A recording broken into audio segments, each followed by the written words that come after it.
রাজপুত রমণী প্রাসাদের মধ্যে জ্বলন্ত অগ্নিকুণ্ডে নিজেদের সমর্পণ করেন, যা ইতিহাসে জহর ব্রত নামে বিখ্যাত।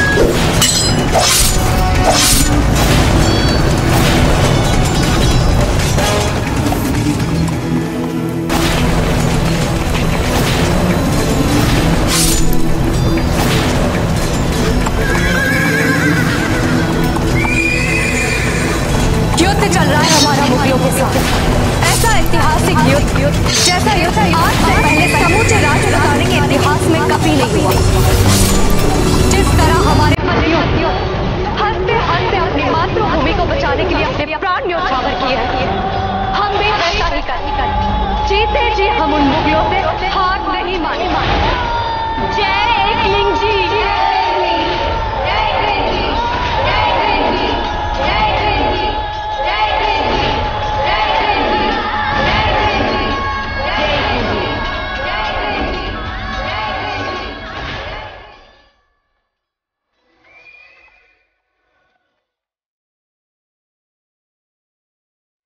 পদ্মিনীকে না পাওয়ার আক্রোশে আলাউদ্দিন চিতোরের প্রতিটি গৃহে অগ্নিসংযোগ করে সম্পূর্ণরূপে ধ্বংস করেন চিতোর।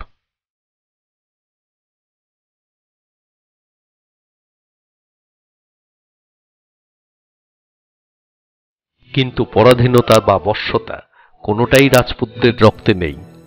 এরপর 1440 খ্রিস্টাব্দে রানা কুম্ভ পুনরায় চিতোর অধিকার করেন।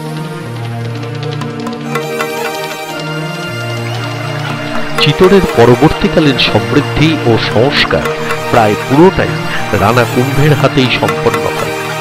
রানা কুম্ভের প্রাসাদটি আজও চিতোরের স্থাপত্যের এক অনন্য নিদর্শন। প্রাসাদের কারুকাজ, সূর্য প্রার্থনার স্থল, হাতি ও ঘোড়ার আস্তাবল, জেনানা মহল আজও যথেষ্ট আকর্ষণীয়।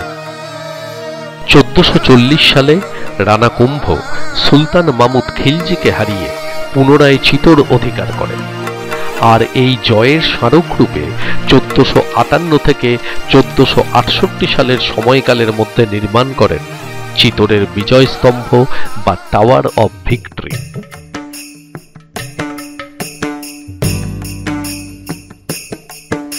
14 বর্গমিটার ও 3 মিটার উঁচু বেদি বিশিষ্ট 9 তলার এই স্তম্ভটির উচ্চতা 37 মিটার।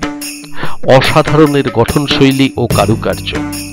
সমগ্র স্তম্ভ জুড়ে বিভিন্ন পৌরাণিক কাহিনী, দেবদেবী, ফুল ও জীবজন্তুর চিত্র খোদাই করা।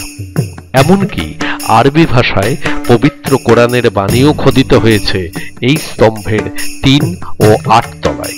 স্তম্ভের চূড়ায় চারিদিকে 4টি সিংহের প্রতিকৃতি। এর 158টি সিঁড়ি বেয়ে ধাপে ধাপে উপরে উঠে দেখে নেওয়া যায় সমগ্র চিতোরের দৃশ্য।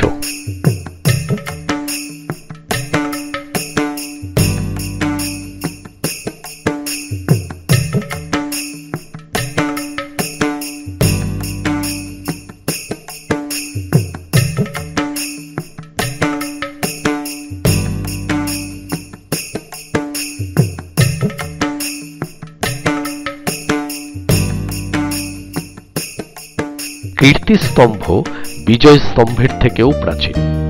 প্রায় 12 শতকে নির্মিত এই স্তম্ভের নাম কীর্তিস্তম্ভ হলেও এর সাথে কোনো যুদ্ধ জয়ের কীর্তি কাহিনী কিন্তু জড়িত নেই। জিজা নামে এক জৈন ব্যবসায়ী 22 মিটার উঁচু 7 তলা এই স্তম্ভটি প্রথম জৈন তীর্থঙ্কর আদিনাথের উদ্দেশ্যে নির্মাণ করেন।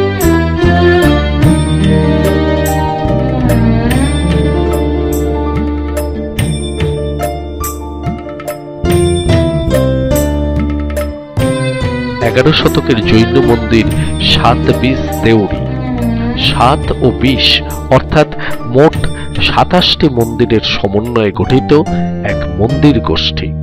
বর্তমানে এর অনেকগুলি ধ্বংসপ্রাপ্ত। এই মন্দিরগুলি অনেকটা ওড়িশার মন্দিরের ধরনে তৈরি। চিতোরের অন্যতম দ্রষ্টব্য 8ম শতকের অতি জাগ্রতা চিতোরেশ্বরী কালিকা মাতার মন্দির। 1568 সালে আকবর চিতোর আক্রমণ করার সময়কাল থেকে আজও এখানে দেবীর নিত্য পূজা সম্পন্ন হয়। মন্দিরের পিছনে আছে পবিত্র জলকুণ্ড। চিতোরের বিভিন্ন স্থানে মোট 16টি জলাধার নির্মাণ করা হয়েছে। এই সকল জলাধারগুলির মধ্যে সবথেকে বিখ্যাত এবং পবিত্র হল গোমুখ কুণ্ড। কথিত আছে এই জলাধার থেকে জল নিয়েই রানী পদ্মিনী জহর কুণ্ডে প্রবেশ করেন। তাই আজও চিতোরের প্রতিটি মানুষের কাছে এই জলাধারের জল অতি পবিত্র।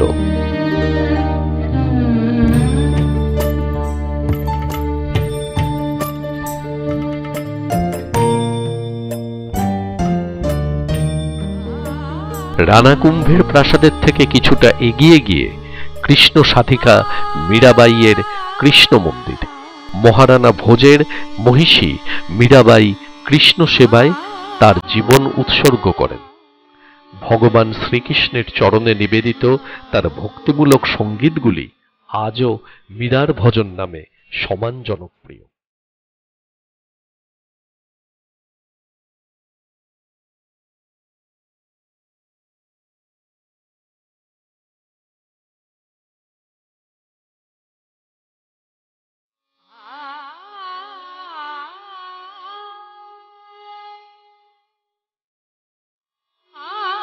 পিরামিড ধর্মী ইন্দো আর্য স্থাপত্যের ওড়িশি শৈলীতে তৈরি এই মন্দিরটি নাট মন্দির, জগমোহন ও গর্ভগৃহ এই 3টি ভাগে বিভক্ত। এই মন্দিরের পিছনেই আছে 1448 সালে রানা কুম্ভের সময়কালে তৈরি বিষ্ণুদেবের কুম্ভ শ্যামজি মন্দির।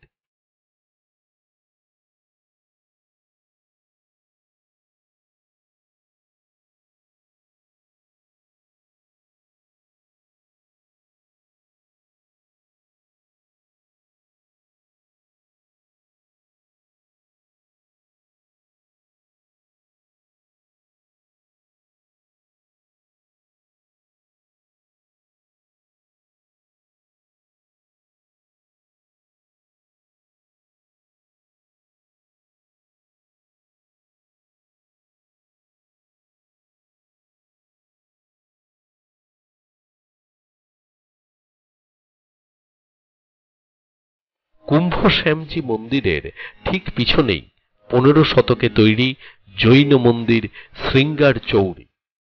গম্বুজাকৃতির চূড়াবিশিষ্ট এই মন্দিরটির কারুকার্যের সূক্ষ্মতা অবর্ণনীয়। মন্দিরের অভ্যন্তরে 16তম জৈন তীর্থঙ্কর শান্তিনাথের অবস্থান।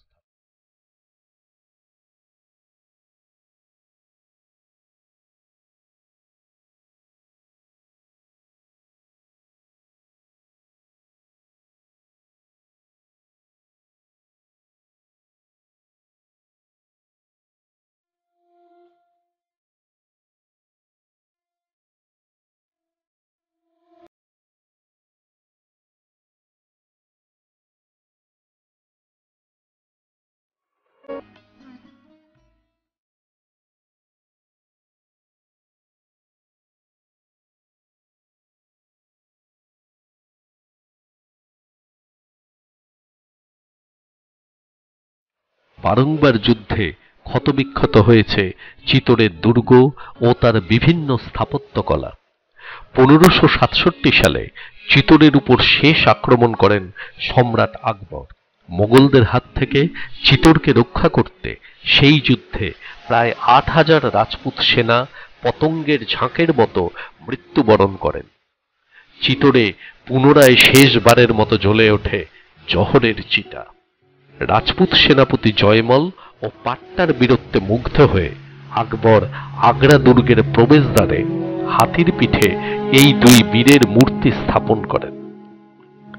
ইতিহাসের গ্রাসে বারবার বিধ্বস্ত এই দুর্গ আজও রাজপুতদের শৌর্য ও বীর্যের স্মৃতি রোমন্থন করে চলেছে। আজও দেশমাতৃকার জন্য এদের আত্মত্যাগ ও বলিদান এবং এদের প্রভুভক্তি প্রমাণ করে সেই প্রবাদকে, চিতোরের সূর্য কখনো অস্ত যায় না।